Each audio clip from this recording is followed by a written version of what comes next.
எனக்கு ஒரு எப்பவுமே ஒரு போட்டி ஒருத்தர் இருக்காருன்னா பக்கத்துலேயே உட்காந்து வச்சிடுறாங்க. இயக்குனர், பாடலாசிரியர். நான் இப்போதான் ஒரு படத்தை தலை காட்டி நடிக்க ஆரம்பித்தேன். அவனும் தொடர்ந்து நடிக்க ஆரம்பிக்கிறாப்புல. எனக்கு போட்டி வேறு எங்கேயுமே இல்லை, என் கூடவே இருக்கு என்னுடைய செயலாளர். கரெக்ட் தானே? நான் ரொம்ப நேரம் எடுத்துக்க மாட்டேன்.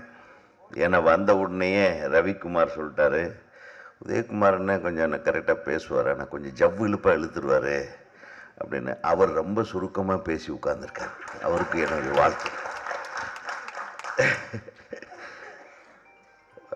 வந்த உடனேயே எனக்கு இந்த ஷாட்டு எனக்கு ஞாபகம் வந்துடுச்சு.